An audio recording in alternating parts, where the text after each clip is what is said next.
और हम सब कैसे मोहित हो रहे हैं। तो उदाहरण क्या दिया, तेजो वारि मृदाम यथा विनिमयो। बोले जैसे कि रेगिस्तान का जो हिरन है, गर्मी का समय है, बड़ी प्यास लगी है, पानी पीना चाहता है, दोपहर का समय पानी को तलाश कर रहा है, ढूंढ रहा है, तभी मध्याह्न समय में सूर्य की रश्मियां उस रज कणिकाओं में इस प्रकार से पड़ती हैं कि उसको वो जो रेत है, रेत में ही ऐसा लगता है कि संभवतः वहाँ पर जल है। आपने देखा होगा दिन में कई बार रेत में भी रज जल की भ्रांति हो जाती है। कभी कभी आप मार्ग से जाते हैं गाड़ी में, तो सड़क में भी कई बार ऐसा होता है, दोपहर के समय लगता है कि रोड आगे से भीगी है, लेकिन ऐसा कुछ होता नहीं। तो बस वैसा ही भ्रम कुछ उस हिरन को होता है कि वहाँ जल है, जरा जाऊं जलपान करूंगा। दौड़ता हुआ जाता है, वहाँ जाता है तो वहाँ कुछ नहीं होता। फिर उसको कहीं अन्यत्र जल का भ्रम होता है, फिर वहाँ जाता है, दौड़ता है, वहाँ भी जल नहीं होता, फिर अन्यत्र जाता है। इस प्रकार से यत्र तत्र सर्वत्र भटकते भटकते, एक तो वैसे ही प्यास लगी है और उस पिपासा को बुझाने के लिए दौड़ने से उसके शरीर में जो गर्मी उत्पन्न हुई, उससे अगर 2 घंटा विलंब से मरता तो 2 घंटा पहले मरने के लिए तैयार हो गया, क्योंकि इतनी अग्नि, वो प्यास, वो पिपासा। और बस उस हिरन की फिर मृत्यु हो जाती है। जल कहीं मिलता नहीं है, जल नहीं है, बस भ्रम है, जलाभास है, जल नहीं है। बस वैसे ही भगवान की मोह माया से ग्रसित होकर हमारी स्थिति भी माताओं बिल्कुल वैसी ही है। हम भी सोचते हैं उस हिरन की तरह, देखो वहाँ जल है। किसका जल? सुख का जल। अगर हमको वो चीज़ प्राप्त हो जाए तो हम सुखी हो जाएंगे। भगवान ने कृपा करी, वो आपको प्राप्त हो गया, लेकिन अभी भी क्या आप संतुष्ट हो जाते हैं? फिर हम सोचते हैं, मतलब कामनाएं। फिर हम कहते हैं कि अरे अगर ये कामना हमारी और पूरी हो जाती तो हम तृप्त हो जाते। फिर अन्य कामना का कांटा हमारे अंदर चुभने लगता है और फिर उस हिरन की भांति हम अन्य सुख की ओर दौड़ते हैं, फिर अन्य सुख की ओर दौड़ते हैं। इस प्रकार से सुख की खोज करते करते करते करते आज कोई 60 साल का हो गया, कोई 70 का हो गया, कोई 80 का हो गया। ये बताइए आपकी क्या वो प्यास बुझी कामनाओं की? किसकी बुझी? कौन है जो ये कहता है कि अब मुझे कुछ नहीं चाहिए क्योंकि मैं तृप्त हो गया हूँ, मुझे अब कुछ नहीं चाहिए? तो हम सब उस हिरन की भांति सुख रूपी जल की प्यास मिटाने के लिए यत्र तत्र दौड़ रहे हैं, लेकिन वो सुख, वो शांति वस्तुओं में नहीं है, विषय भोगों में नहीं है, वो शांति परमात्मा के ही श्री चरणों में है। ये बात आपको गांठ बांध लेनी चाहिए। जैसा कि मैं निवेदन करता हूँ, जिसके पास कुछ नहीं है वो सोचता है 1000 रुपये आ जाएं तो सुखी हो जाऊंगा। जिसके पास 1000 हैं वो सोचते हैं लाखों आ जाएंगे तो प्रसन्न हो जाऊंगा, सुखी हो जाऊंगा। जिसके पास लाखों हैं वो सोचता है करोड़ आ जाएंगे तो सुखी हो जाऊंगा। करोड़पति है तो सोचता है अरबपति बन जाऊं तो सुखी हो जाऊंगा। अरबपति है तो सोचता है खरबपति हो जाऊं तो सुखी हो जाऊंगा। और जिसके पास खरब से भी बहुत अथाह धन है, अब वो क्या चाहता है? अंत में वो घूम फिर कर क्या कहता है? यही कहता है, अरे भैया थोड़ी सी शांति मिल जाती। क्या कहता है? थोड़ी सी शांति मिल जाती। तो जब लक्ष्य शांत रहना ही है तो क्यों ना हम, चाहे किसी भी स्थिति में हो, तो क्यों ना हम उस शांति की ही तलाश करते रहें। हमारी दशा, हमारी दुर्गति उस हिरन की तरह ना हो। हम अपनी कामनाओं का पेट इतना ना बढ़ाएं, क्योंकि कामनाओं का पेट माताओं कभी भरता नहीं है। शंकराचार्य जी कहते हैं, कौन दरिद्र है? कोवा दरिद्रो ही विशाल तृष्णा। शंकराचार्य जी ने कहा, दरिद्र वो है जिसके पास धन नहीं है, नोटों की गड्डी नहीं है। शंकराचार्य जी ने ऐसा थोड़ा ही कहा, ये तो हम सोचते हैं, लेकिन शंकराचार्य जी कहते हैं, कोवा दरिद्रो, कहा दरिद्र, कौन है दरिद्र? बोले ही विशाल तृष्णा, जिसने अपनी कामनाओं का पेट जितना बड़ा बना लिया है, ये भी मिल जाए वो भी मिल जाए, जिसकी कामनाएं समाप्त नहीं हुई हैं, बोले सबसे बड़ा व्यक्ति दरिद्र वो है जो अभी भी कामनाओं की पूर्ति में ही लगा हुआ है। 70-70 साल का हो गया, 60-60 साल का हो गया, अभी भी कामनाओं की उथल पुथल में लगा हुआ है। अरे अब तो भगवत भजन करो। तो तेजो वारि मृदाम यथा विनिमयो यत्र त्रिसर्गो मृषा। तेने ब्रह्म हृदय आदि कवये मुह्यन्ति सूरयः। और सत्यम परम धीमहि, ऐसे सत्य स्वरूप परमात्मा को हम प्रणाम करते हैं, नमस्कार करते हैं। सत्यम परम धीमहि। आप कई बार कथा सुन चुके हैं और मैं कह भी चुका हूँ कि वेद व्यास जी महाराज ने सबसे पहले श्लोक में सत्यम परम धीमहि कहकर सत्य को प्रणाम किया। जो कि अन्य ग्रंथों में शिव पुराण लिखा तो शिव जी को प्रणाम किया, देवी भागवत लिखा तो देवी को प्रणाम किया, लेकिन जो श्रीमद् भागवत है माताओं, ये तो राधा कृष्ण परक ग्रंथ है। लेकिन इस भागवत में आते आते व्यास जी को पता नहीं क्या हुआ, इन्होंने उस देवता का नाम ही नहीं लिखा। इन्होंने ऐसा भी नहीं कहा कि कृष्णम परम धीमहि, क्योंकि अगर कृष्णम परम धीमहि कहते तो भी छंद भंग थोड़ा ही हो रहा था। सत्यम परम धीमहि, कृष्णम परम धीमहि,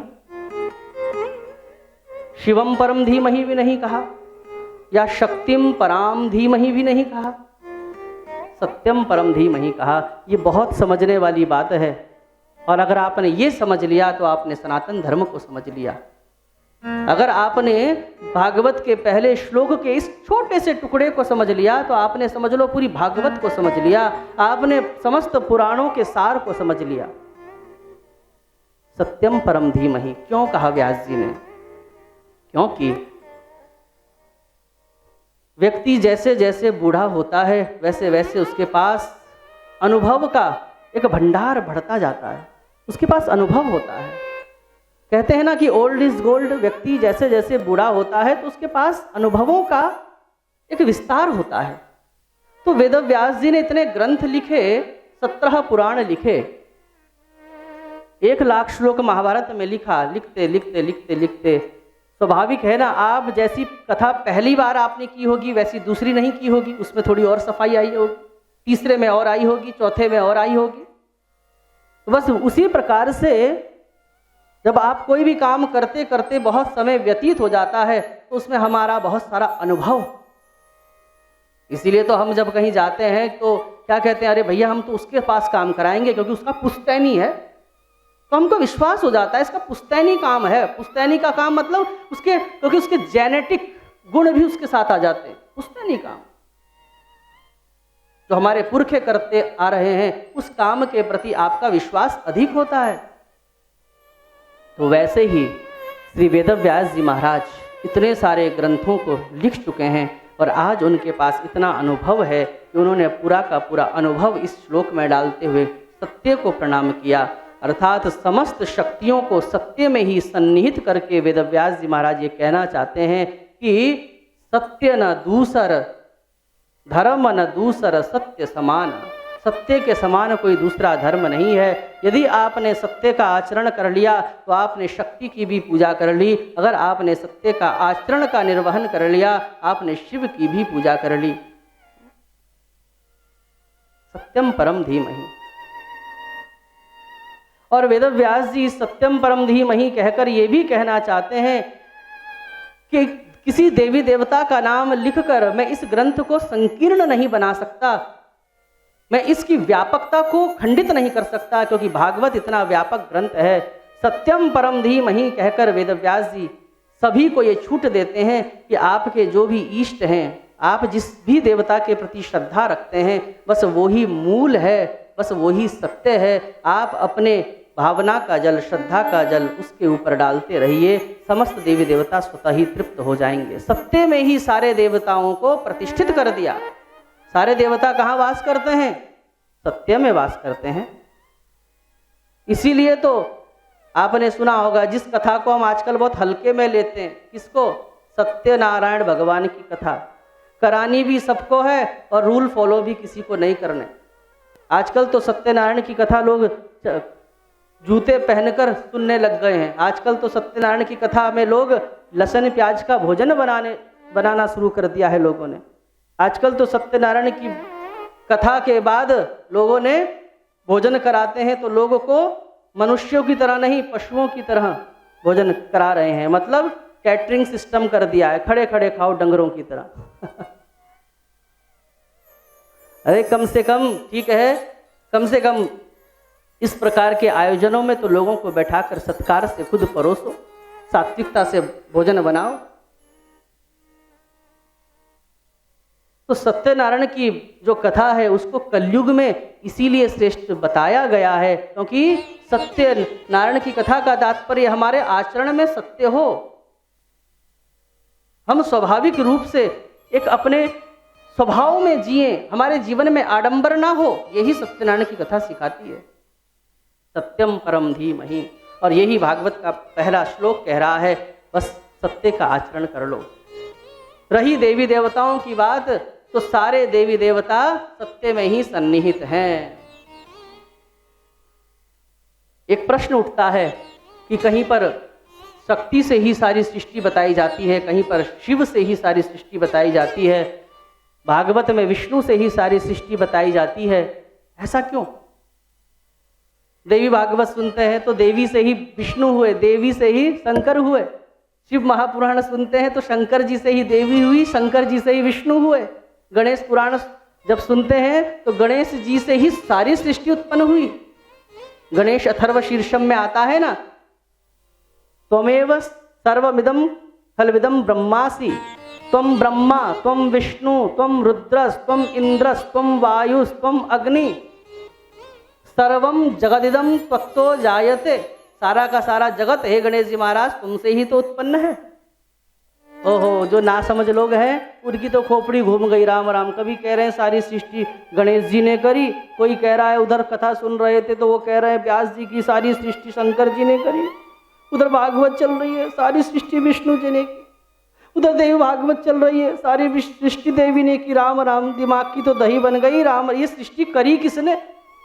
उधर हमारे मुस्लिम भाई कह रहे हैं सारी सृष्टि खुदा ने करी। अब तो दिमाग की दही बन गई, क्या करा जाए?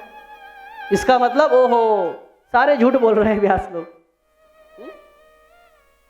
अब फिर किसी ने कहा रे हमें समझ आ गया भाई, झूठ झूठ कुछ नहीं बोल रहे हैं। ऐसा है जो शिव पुराण जो कर रहे हैं ना, जो शिव पुराण लिखा है वो जिस भगत ने लिखा है, जिस राइटर ने लिखा है, जिस लेखक ने लिखा है, उसका जो भक्त रहा होगा वो शंकर जी का भक्त रहा होगा, इसलिए शंकर जी को ही मूल बता दिया। जो देवी भागवत जिसने लिखा तो वो देवी का भक्त रहा होगा, उसने सारी सृष्टि देवी से बता दी। जो गणेश जी को ही सृष्टि का मूल मान रहा है तो बोले वो गणेश जी का भगत रहा होगा, उसने गणेश जी को ही सारा मूल बता दिया। बोले ऐसा भी तो नहीं है कि सबके राइटर अलग अलग हों, राइटर भी सबके एक ही हैं, श्री वेद व्यास जी महाराज, जिसने देवी भागवत लिखा, जिसने शिव महापुराण लिखा और जिसने भागवत लिखा, विष्णु पुराण लिखा, राइटर सबके एक ही हैं। अरे बोले तो फिर हो सकता है वेद व्यास जी महाराज की आयु बहुत अधिक हो गई है, तो हो सकता आयु का कोई होता है ना, उम्र में थोड़ा सा आयु के प्रभाव से थोड़ी सी स्मरण शक्ति में भी। तो बोले अरे वेद व्यास जी महाराज, वेद व्यास जी महाराज ऐसे वैसे थोड़ा ही है, स्वयं भगवान नारायण ही 24 अवतारों में से भगवान का 17वां अवतार वेद व्यास जी महाराज हैं। हम अपने लेख के माध्यम से भी जगत का कल्याण कर सकते हैं। अगर हम कुछ अच्छा लिखें, हम अच्छा करके भी जगत का कल्याण कर सकते हैं, हम अच्छा बोलकर भी जगत का कल्याण कर सकते हैं, क्योंकि सबके अंदर अलग अलग योग्यता होती है। और हम अच्छा लिखकर अपने लेख के माध्यम से, अच्छी साहित्य कला के माध्यम से भी समाज का कल्याण कर सकते हैं। तो भगवान ने ही वेद व्यास जी का रूप धारण करके एक अच्छे साहित्यकार के रूप में प्रकट हुए और अपनी लेखनी के माध्यम से जगत का कल्याण हो ग्रंथों को लिखा है। तो फिर बोले ये बात समझ नहीं आई कि सृष्टि करी किसने? तो भगवान वेद व्यास जी महाराज कहते हैं अगर आप देवी के भक्त हैं तो आपकी प्रगाढ़ श्रद्धा देवी में है, तो इसलिए देवी को मूल बताया। विष्णु के श्रद्धा, विष्णु के प्रति श्रद्धा रखते हैं तो आपकी प्रगाढ़ श्रद्धा विष्णु के रूप में है, तो विष्णु को मूल बताया। इस माध्यम से वेद व्यास जी ये कहना चाहते हैं सभी जिस जिस देवी देवता के आप उपासक हैं, सबके देवी देवता मूल हैं, जड़ हैं, अर्थात सबका अपना अपना प्रभाव है। बस आप जिसमें श्रद्धा रखते हैं उसमें अटूट श्रद्धा रखें। नाम रूप से परिवर्तन भेद हो सकता है, लेकिन मुख्यतः तत्वतः कोई भेद नहीं है। नाम और रूप में भेद हो सकता है। उदाहरण से समझिए वेद व्यास जी क्या कहना चाह रहे हैं। देखो आपके सामने ये दास बैठा हुआ है, अब रामलीला कहीं होनी है, रामलीला होनी है, तो मुझे कहा कि अरे हमको राम नहीं मिल रहा है, तो व्यास जी आप राम बन जाइए। तो मैंने कहा ठीक है, अभी मेरी कोई कथा वथा भी नहीं है, मैं खाली हूँ, कोई बात नहीं, मैं राम बन जाता हूँ, तुम्हारी व्यवस्था नहीं हो रही। तो फिर पर्दे के पीछे मुझे लेकर गए और मुझे राम की आकृति बना दी गई और मेरे धनुष बाण आदि रख दिया गया। और जब मैं पर्दे के बाहर निकला तो आप क्या कह रहे हैं, सियावर रामचंद्र की जय। आपने मुझे किस रूप में देखा? राम के रूप में देखा। उसके बाद थोड़े दिन बाद कृष्ण लीला चल रही थी। बोले व्यास जी कृष्ण भी नहीं मिल रहा है, आप ही कृष्ण बन जाइए। मैंने कहा ठीक है, अभी भी कोई कथा नहीं है, हम कृष्ण बन जाएंगे। अब उसके बाद मुझे पर्दे के पीछे लेकर गए और कृष्ण जैसा स्वरूप प्रदान कर दिया, सुंदर मोर पंख लगा दिया, बांसुरी पकड़ा दी। और जब मैं पर्दे के बाहर आया तो आप क्या जयकारा लगाओगे? बोले कृष्णचंद्र भगवान की जय। आप नहीं लगाया। कुछ समय बीता तो हमारे ही गांव में कोई देवी की लीला चलनी थी, देवी बनना था। तो बोले कि हमको कोई देवी नहीं मिल रही है, व्यास जी आप बन जाइए। बोले आप क्योंकि उसमें थोड़ा देखना पड़ेगा कि थोड़ा कन्या का लुक आना चाहिए। बोले थोड़ा सा आप आ जाइए। और बस हमको पर्दे के पीछे लेकर गए, चुन्नर आदि उड़ा दिया, लहंगा आदि पहना दिया, बिंदी लगा दी और हाथ में त्रिशूल दे दिया, सिंह के ऊपर बैठा दिया। और जब हम बाहर पर्दे से निकले तो क्या थे हम? तो आपने क्या कहा, जगत जननी जगदम्बा मैया की जय। लेकिन ये कब हो रहा है? पर्दे के पीछे जाने के बाद जब पर्दे से बाहर निकलते हैं तो आपने एक ही व्यक्ति को 3 रूपों में देखा। कपड़े उतरने के बाद तो वो श्याम सुंदर ही था, कपड़े उतरने के बाद वो श्याम सुंदर था, लेकिन नाटक के लिए उसने 3 रूप बनाया। चाहे शंकर जी बना लो, चाहे नारद जी बना लो। तो बस वैसे ही जो इस संसार के मूल में है वो एक ही सत्ता है, वो एक ही सत्ता अलग अलग रूपों में प्रकट होती है और आपकी भावना का जो भाव है स्वीकार करती है, क्योंकि सबका टेस्ट अलग अलग होता है। कई लोग कहते हैं अरे हमारे अपने ही धर्म को कोसते हैं, हमारे धर्म में तो इतने सारे देवी देवता, किसको पूजें किसको पूजें। अरे यही तो हमारे देवी देवताओं की, यही तो हमारे धर्म की महानता है कि हमारे धर्म में विकल्प विद्यमान है। हमारा धर्म ऐसा नहीं है कि पसंद आवे ना आवे, कोई ऑप्शन तो है नहीं, बस समझ गए? पसंद आवे ना आवे उसी को जपना है, क्योंकि कोई विकल्प नहीं है। लेकिन ये हमारे सत्य सनातन धर्म की सुंदरता है कि हमारे पास सबका टेस्ट अलग होता है। किसी को जगत जननी जगदम्बा माँ भवानी की उपासना करने में आनंद आता है, किसी को राम जी की उपासना करने में आनंद आता है, किसी को कन्हैया की उपासना करने में आनंद आता है। तो कोई व्यक्ति का आप अपना एक फक्कड़पने में रहने का जिसका स्वभाव होता है, उसको भगवान शंकर अच्छे लगते हैं। तो एक ही परमात्मा कई रूपों में इसलिए आया कि हमको ऑप्शन मिले, हमको विकल्प विद्यमान हो। क्योंकि अगर विवाह में आप गए, एक ही आइटम बना है, एक ही आइटम बना है, क्या? पूरी और सब्जी। तो आप क्या करोगे? आप पूरी खाते नहीं है तो आप घर में आकर कहोगे अरे जरा 2 सूखी रोटी बना दो। क्यों, खा के नहीं आए क्या? शादी में गए थे। तो फिर आप क्या कहोगे? अरे वहाँ पर पूरी था, पूरी अपने को जमती नहीं। तो पत्नी भी कहेगी राम राम, 501 का न्योता भी लिखाया और खाना मुझे ही बनाना पड़ रहा है, ऊपर से शादी करवाने वाले को गाली और देगी। 501 रुपये भी खराब हुआ, खा के भी कुछ नहीं आया। लेकिन अगर विवाह में 2-4 ऑप्शन हो, सूखी रोटी भी है, उधर पूरी भी है, उधर चावल भी है, उधर अगर थोड़ी मसालेदार अगर पनीर है तो उधर सादी दाल भी बनी हुई है, तो फिर जिसको जो चीज़ अच्छी लगती है बस काउंटर में प्रवेश कर जाएं और सभी तृप्त होकर आएंगे। सबको कुछ ना कुछ तो मिलेगा। तो ऐसे ही हमारे एक ही देवी देवता इतने रूपों में इसलिए प्रकट हुए कि आपको जो प्रिय है आप बांट लीजिए, जिसको जो स्वरूप अच्छा लगता है। अन्यथा हनुमान जी भी वही हैं, शंकर जी भी वही हैं, गणेश जी भी वही हैं, कृष्ण भी वही हैं, भगवती भी वही हैं, राम भी वही हैं, कृष्ण भी वही हैं। मूलतः तो एक ही है। आकाशात् पतितं तोयं यथा गच्छति सागरे सर्वदेव नमस्कारः केशवं प्रतिगच्छति।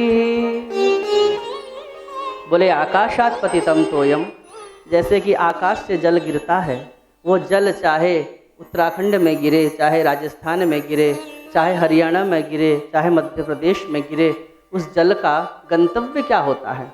वो जल सिमट सिमट कर जाता कहाँ है बताओ? राज्य की बात तो छोड़ो, आपके आंगन का जल भी कहाँ जाता है? बोलो। समुद्र में जाता है।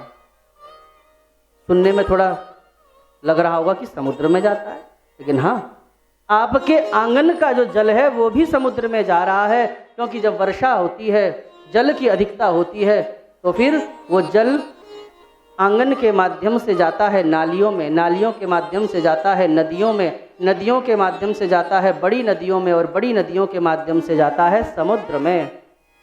तो बोले आकाशात पतितम तोयम यथा गच्छति सागरे, जैसे आकाश से गिरा हुआ जल चाहे आपके आंगन में ही क्यों ना गिरे, तो वो उमड़ उमड़ कर समुद्र की ओर ही भागता है। बोले वैसे ही सर्वदेव नमस्कारः केशवम प्रतिगच्छति।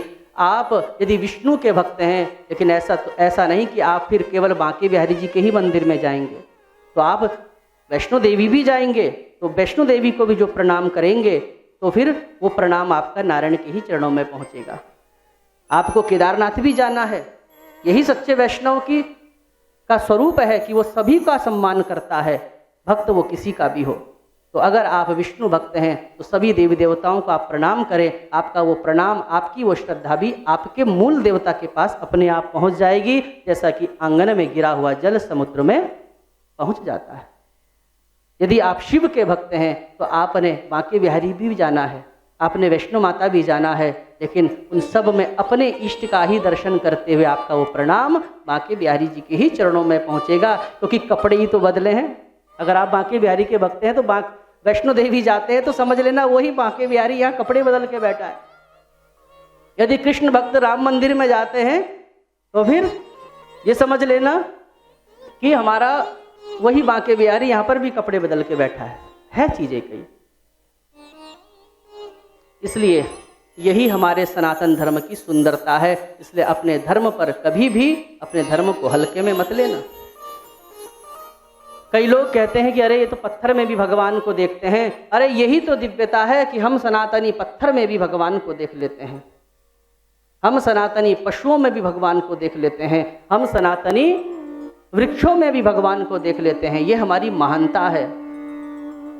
और हम जब सब में भगवान को देखते हैं, इसीलिए तो हम ये कहते हैं कि अयम निजः परो वेत्ति गणना लघुचेतसाम उदार चरितानाम तु वसुधैव कुटुंबकम। हम तो पूरे विश्व को, केवल भारत को नहीं, अभी तो पूरे विश्व को ही हम अपना परिवार मानते हैं। ये भारत की ताकत है। अन्य जो देश हैं वो भारत की ओर आज टकटकी लगाकर देख रहे हैं कि भारत ही वो देश है जो पूरे विश्व का प्रतिनिधित्व कर सकता है।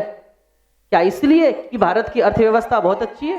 क्या इसलिए कि भारत के पास बहुत ऐश्वर्य है?